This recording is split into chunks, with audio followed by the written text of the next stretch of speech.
Let's cut straight to the chase.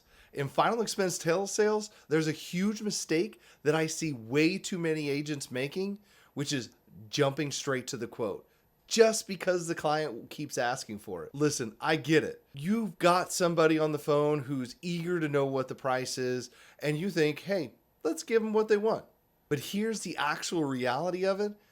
If you jump to the quote too soon, you're not just losing the sale, you're actually losing the client's trust and your shot at building a long-term relationship with them.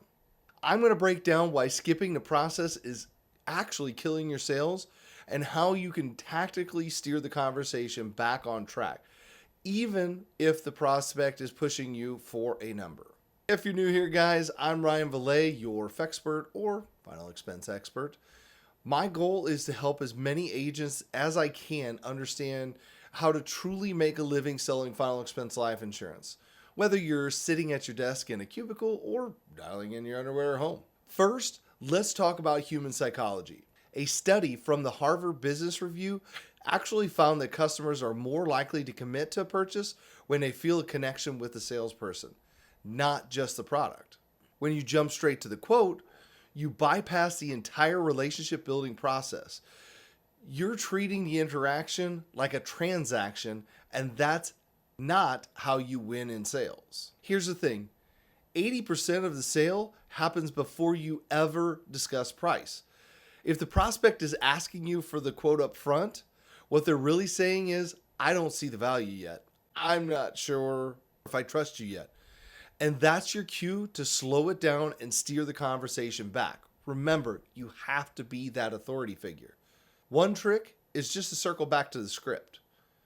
So how do you do that? How do you regain control of the conversation without sounding pushy?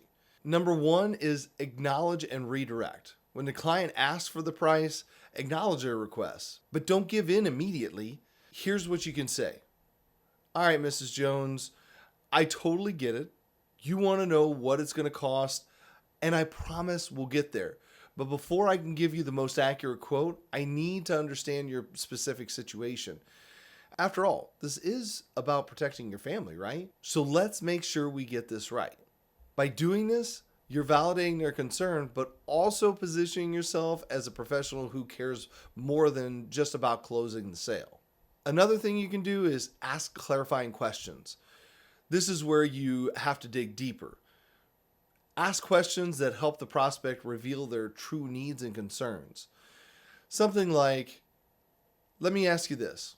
What's the most important thing that you're looking to protect with this policy? Is it about covering funeral costs, or maybe leaving some I love you money, or is there something else? Quick questions like these do two different things. The first one is it'll get the client talking about their real motivations. And it'll also help them give you information that you need to actually tailor the right option for them. Another option is you can use a testimonial or a story. People really relate to stories. When a client is just fixated on the price, sometimes it's because they can't actually see the bigger picture. Don't be afraid to share a story about a client who was in a similar situation and how just taking the time made all the difference. For example, look, Mrs. Jones, I totally understand you want a quote, and I want to get that to you as fast as possible. I actually had a client the other day that thought that's all he wanted was just to get a quote. But after I explained all the details to him, explained exactly how it worked, he was truly thankful that he got all the information necessary in order to actually get his family protected. This not only helps build credibility, but it also helps the prospect actually see that if others can do it, so can they. This not only helps build credibility, but it also helps the prospect see that if it's important to somebody else, then it probably should be important to them. You have to remember that you're not just selling a product, you're providing a solution. And that solution only makes sense when it's aligned with the client's needs. If you skip the process, you're only undermining your own value. Remember, it's not about the price. It's about the value that they perceive.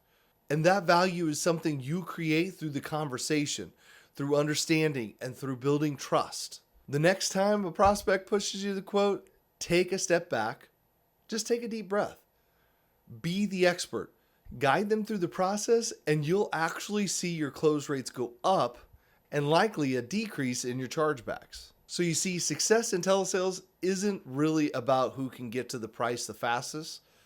It's about who can guide the client to the right decision.